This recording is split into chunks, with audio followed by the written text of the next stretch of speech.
Hello students, communication की unit को आगे बढ़ाते हुए आपकी क्लास 6 है।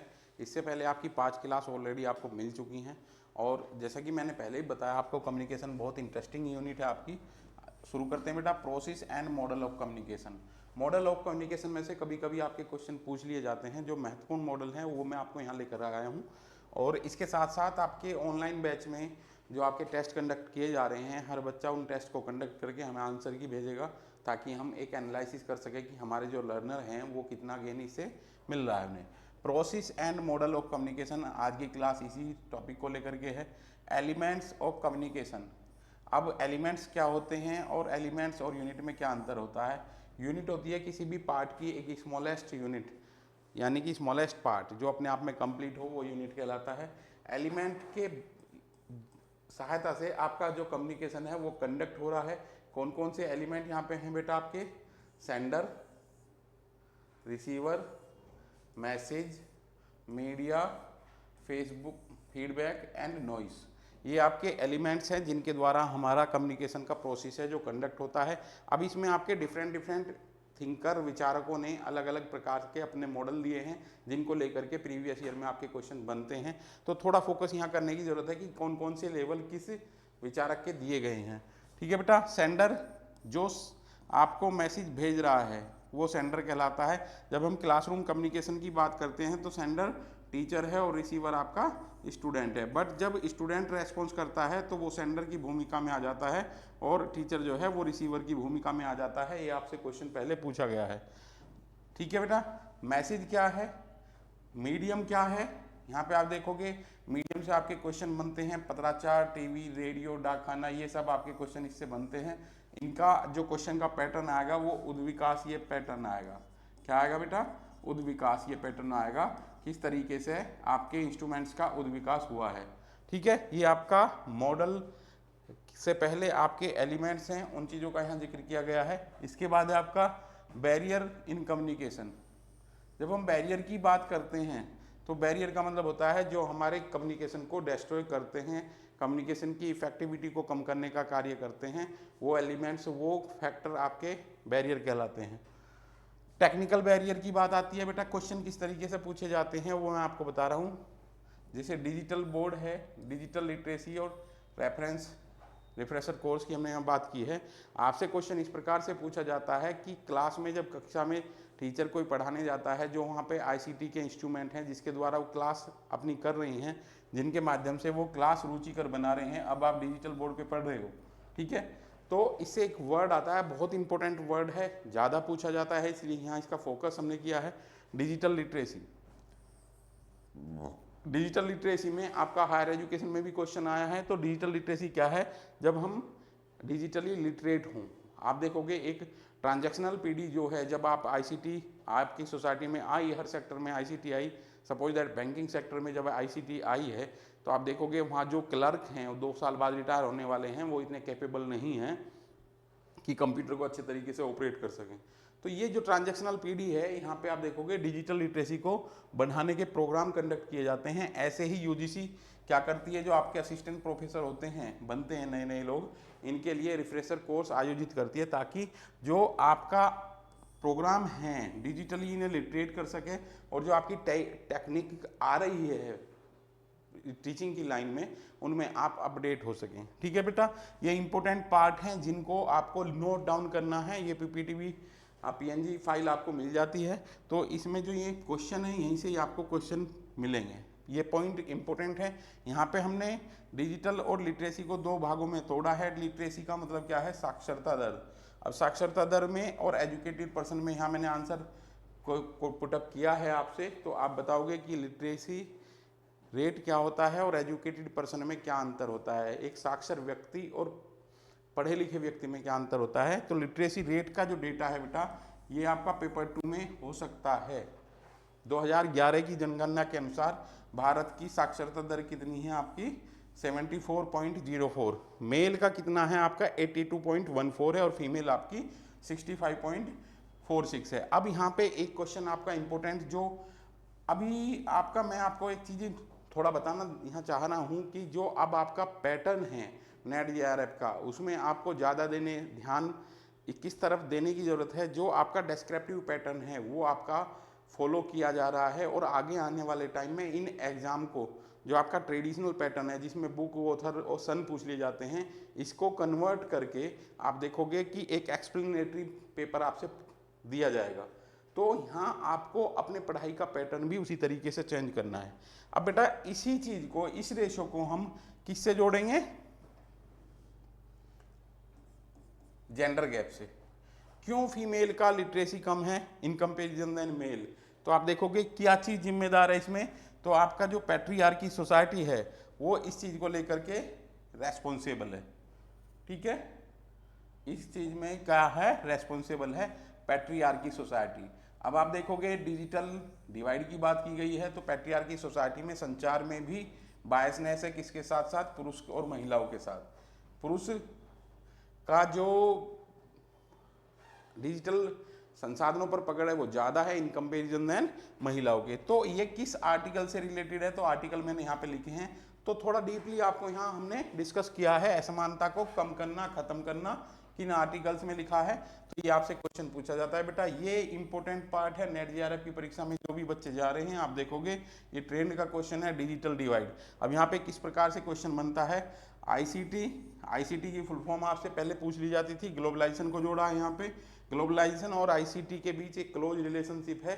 जब से ग्लोबलाइजेशन की प्रक्रिया को हमने अडेप्ट किया है तो इंफॉर्मेशन कम्युनिकेशन टेक्नोलॉजी की उपलब्धता, एक्सेस बढ़ गया है। और ग्लोबलाइजेशन ने किसे रिड्यूस किया है? डिजिटल डिवाइड को कम किया है। डिजिटल डिवाइड का मतलब होता है जब दो वर्गों के बीच, रूरल अर्बन, मेल फीमेल, और दो क्षेत्रीय असमानताओं की बात हम करते हैं, विकसित और विकासशील देशों के बीच संसाधनों की, डिजिटल संसाधनों की उपलब्धता की जब बात करते हैं, उस टर्म को हम रेफर करते हैं digital divide, inequal distribution of digital instruments. तो आप देखोगे कि ये गैप कम हो रहा है, किसकी वजह से? इंफॉर्मेशन कम्युनिकेशन टेक्नोलॉजी की वजह से। Inequal distribution of digital instrument known as digital divide, और यहाँ पे आपका इन टर्म को जोड़ने की कोशिश की गई है। तो कथन कारण के रूप में आपसे सबसे ज़्यादा क्वेश्चन पूछे जाते हैं। अब ग्लोबलाइजेशन का इफेक्ट क्या हुआ है बेटा, कि इंफॉर्मेशन कम्युनिकेशन टेक्नोलॉजी की तीव्र पकड़ हुई है। आप देखोगे कि दो देशों के बीच में किस तरीके से आपका टेक्नोलॉजी का आदान प्रदान किया जा रहा है, उन चीज़ों को लेकर के यहाँ क्वेश्चन बनते हैं। ठीक है बेटा, इसमें आप देखोगे इंफॉर्मेशन कम्युनिकेशन टेक्नोलॉजी में एक बार क्वेश्चन पूछ लिया गया था कि आईसीटी में सी का अर्थ क्या है, तो यहाँ सी का अर्थ कम्युनिकेशन है, जो यूनिट आपकी चल रही है। ठीक है बेटा, आप देखोगे जब वैश्वीकरण की बात करते हैं तो सिनेमैटिक कनेक्शन में जाते हैं, तो हमारा जो हिंदी सिनेमा है उसमें आप देखोगे सॉन्ग भी इस तरीके के पहले बनाए गए हैं वैश्वीकरण से संबंधित। मेरा जूता है जापानी, सर पे लाल टोपी रूसी, फिर भी दिल है हिंदुस्तानी। इसका मतलब क्या है कि कोई भी व्यक्ति आज अलग अलग कंट्रीज के इंस्ट्रूमेंट यूज कर रहा है, बट आप देखोगे फिर भी भारत के लोगों में अपने देश के प्रति प्रेम देखने को मिलता है। तो स्टेटमेंट और असर्शन में ये क्वेश्चन आपके आ सकते हैं। ठीक है बेटा, साइकोलॉजिकल बैरियर क्वेश्चन बहुत इंपॉर्टेंट है बेटा। साइकोलॉजिकल बैरियर में यहाँ आपका आता है टीचर क्या बायस ना हो, भेदभाव ना करे। कहाँ? क्लास में शिक्षक बच्चों के साथ भेदभाव ना करे, और वो बच्चों के लिए कैसा हो? आदर्शवादी हो। वो जब तक आदर्शवादी रहेगा बच्चे उनकी जो कही हुई बातों को ग्रहण करेंगे, रिसीवर अच्छे तरीके से बनेंगे, रिसीवर होंगे तो लर्निंग होगी और परिवर्तन अच्छे तरीके से आएगा, जो पहले वाली स्थिति है। सिमेंटिक अर्थ संबंधी बैरियर, साइकोलॉजिकल बैरियर, ये मनोवैज्ञानिक बैरियर है। यहाँ से आपके काफ़ी क्वेश्चन बनते हैं। सोशल बैरियर और कल्चरल बैरियर में जब हम जाएंगे तो यहाँ पे आप देखोगे कि कम्युनिकेशन में ये बहुत इंपॉर्टेंट पार्ट है। एक सोसाइटी में एक चीज़ अच्छी मानी गई है और दूसरी सोसाइटी में वो चीज़ बुरी मानी गई है। तो आप देखोगे ये एक इम्पोर्टेंट चीज़ है। कल्चर के पॉइंट ऑफ व्यू से मैंने यहाँ समझाने की कोशिश की है कि अफ्रीका की मसई जनजाति में क्या होता है, जो गेस्ट उनके यहाँ आते हैं तो उनका थूक करके स्वागत किया जाता है, जबकि आप देखोगे कि हमारे यहाँ सोसाइटी में बड़ा अपमानजनक एक्ट माना जाता है। हो सकता है इसके लेकर के लड़ाई झगड़े भी हो जाएं। खस जनजाति बहुपति है, ये अपने आप को क्या पांडवों के वंशज मानते हैं और यहाँ पे सबसे बेटर माना जाता है बहुपति विवाह, भ्रातक बहुपति विवाह। ठीक है बेटा, तो कल्चरल बैरियर का मतलब ये है कि एक कल्चर में एक चीज़ अच्छी मानी गई है और वही चीज़ दूसरी कल्चर में बुरी मानी गई है। तो यहाँ पे इस तरीके से देखोगे तो ये कम्युनिकेशन में बैरियर का एक स्वरूप है। अब आते हैं बेटा मॉडल को लेकर के, जिसके लिए मेन फोकस है आपकी यूनिट का। जो ये आपकी क्लास हो रही है, आप देखोगे इस क्लास में आपका विशेष तौर पे हमने बैरियर और मॉडल को फोकस किया है। कूले और चैन का मॉडल दिया है यहाँ पे।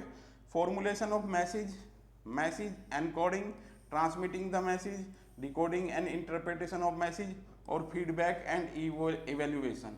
तो ये आपके 5 स्टेप है बेटा, 1 2 3 4 5। अब ये आपको अच्छे तरीके से याद करने हैं। ये आपका किसका मॉडल है? कूले का मॉडल है ये।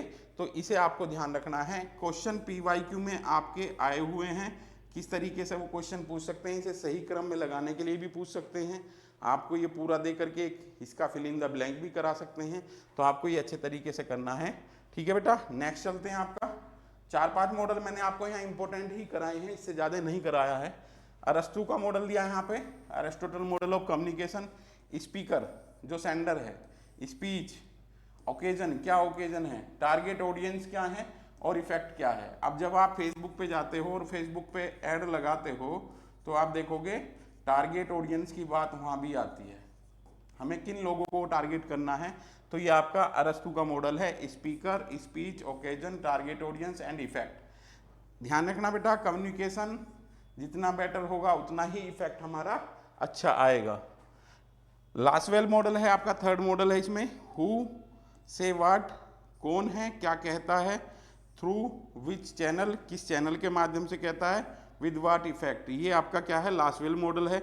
अब जैसे कि आप देखोगे इन मॉडल में कितना अंतर है, एक ही चीज है बट इसके लिए वर्ड अलग अलग यूज किए गए हैं और इन वर्डों के माध्यम से ही आपके क्वेश्चन बनेंगे जो आपकी परीक्षा में बहुत उपयोगी होने जा रही हैं। हु से what, through which channel and what was the effect. और ये एक इंपॉर्टेंट चीज है बेटा, जिस पद पर बैठकर कोई बात कही जाती है तो उस बात की अहमियत उस पद से जुड़ी होती है। कोई बात का इफेक्ट उस पद पर, किस पद पर व्यक्ति है, उस जिसके द्वारा वो बात कही गई है उससे उसका क्लोजली रिलेशन होता है। तो ध्यान रखना, अगर हम स्वच्छ भारत अभियान की बात करें तो इससे पहले, कब? 2 अक्टूबर 2014 से पहले जब गांव में कोई झाड़ू लगाता था तो उसे हीन दृष्टि से देखते थे, जैसे कि झाड़ू लगाने का पर्टिकुलर कार्य एक स्वीपर लोगों का ही है। बट जब से स्वच्छ भारत अभियान की बात आई और मोदी जी ने झाड़ू लगानी शुरू की तो बीजेपी के बहुत से सांसदों को जिम्मेदारी दी गई कि आप स्वच्छता कार्यक्रम चलाएंगे। और स्वच्छता का कार्यक्रम चलाने का मतलब ये है कि यहाँ पे जो बड़े बड़े दिग्गज लीडर थे उन्होंने झाड़ू लगा करके कैंपेनिंग की। तो आप देखोगे टुवर्ड द पॉइंट, सफाई के प्रति आम लोगों का एक दृष्टिकोण है वो चेंज हुआ है। तो कम्युनिकेशन में ये एक इम्पोर्टेंट चीज है कि जो वर्ड कहे गए हैं वो किस पद पर बैठे हुए लोगों के द्वारा कहे गए हैं। सैनिन एंड वीवर मॉडल है आपका, sender, encoder, channel, decoder and receiver. ये आपका सैनिन का मॉडल है। ये बेटा अच्छे मॉडल हैं, इनमें से क्वेश्चन आपके पूछ लिए जाते हैं। इससे पहले आपकी जो क्लासेस हुई हैं उनमें इंट्रोडक्टरी कम्युनिकेशन आपको करा दिया गया है। बार्लोज का मॉडल है, SMLR मॉडल बोलते हैं जिसे हम propose by David Barlow in 1960। Source, message, channel, receiver, ये आपका किसका है? बार्लो का मॉडल है। इंट्रैक्शनल मॉडल है आपका, इंट्रैक्शनल मॉडल का मतलब ये है सेंडर रिसीवर और रिसीवर, यहां से आपका क्वेश्चन बनता है। नेट JRF की परीक्षा में पहले क्वेश्चन पूछा गया था ये कि सेंडर यहाँ टीचर है और ये स्टूडेंट है, बट जब स्टूडेंट आंसर करता है, पूछे हुए क्वेश्चन को जवाब देता है तो यहाँ टीचर किसकी भूमिका में आ जाता है? रिसीवर की भूमिका में आ जाता है। इसी को हम इंट्रैक्शनल मॉडल बोलते हैं, इंट्रैक्शन बिटवीन 2 और मोर पीपल। ठीक है, नेक्स्ट है बेटा, यहाँ पे कुछ इंपॉर्टेंट टर्म मैंने आपको लिखवाई है। ये 4-5 मॉडल आपको करने हैं कम्युनिकेशन के। इसके बाद एक क्लास आपकी रह जाती है जो कम्युनिकेशन की तमाम चीज़ें, मास कम्युनिकेशन को लेकर के उसमें क्लास आपकी होगी, मास कम्युनिकेशन। इसमें बेटा आपका फेसबुक, व्हाट्सएप वगैरह कब कब आए हैं, रेडियो को लेकर के भी जिक्र किया जाएगा, टीवी को लेकर के भी जिक्र किया जाएगा, भारतीय सिनेमा की भी बात होती है। तो ये वो पार्ट है जो आपको रीड करना है, आपको मेमोराइज करना है। कब इंडियन सिनेमा ने उद्विकासीय यात्रा अपनी जो की है वो कहाँ कहाँ कौन से पड़ाव थे, मूक फिल्म पहली कौन सी थी, बोलती फिल्म कौन सी थी, कौन राइटर थे, कौन उनके डायरेक्टर थे, दादा साहब फाल्के अवार्ड से रिलेटेड ये क्लास आपकी नेक्स्ट जो होगी वो आपके लिए बहुत इंपॉर्टेंट है और इसकी फाइनल क्लास है वो। सिंक्रोनियस कम्युनिकेशन, आप देखोगे जब आप PYQ करते हो तो आपको कुछ टर्मोलॉजी ऐसी मिलती है जो आपके लिए नई है। तुल्यकालिक संचार क्या होता है? एट ए टाइम जो आपका संचार है वो तुल्यकालिक कहलाता है। एसिंक्रोनिक में अतुल्यकालिक, जब सेंडर और रिसीवर के बीच क्या होता है? समय का गैप होता है, जैसे रिकॉर्डेड क्लास और ये लाइव क्लास। और बेटा यहाँ से आपके क्वेश्चन बहुत आते हैं, अखबार न्यूज़पेपर जो है वो एसिंक्रोनिक है। मॉडेम, मॉड्यूलर, डिमॉड्यूलर, इसको लेकर के आपके क्वेश्चन आए हैं। ये UPSC में क्वेश्चन आया है कि ये किस प्रकार का है, तो बेटा यहाँ पे सिंक्रोनियस दिया गया था। इस क्वेश्चन को लेके काफ़ी डिस्कस किया गया था। इसके बाद आपकी जो फाइनल क्लास होगी उसमें बेटा ज़्यादा चीज़ें नहीं हैं, उसमें इवेंट्स हैं, कब कब आपका कौन कौन सी टेक्नोलॉजी आई है और उस टेक्नोलॉजी ने जो यात्रा तय की है उन यात्राओं को डेट वाइज आपको तय करना है, डेट वाइज आपको याद करना है, उनके महत्वपूर्ण इवेंट्स को याद रख करना है।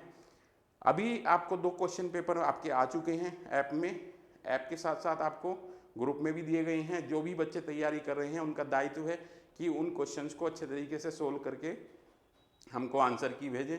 तब तक आप तैयारी करते रहिए। जय हिंद, जय भारत।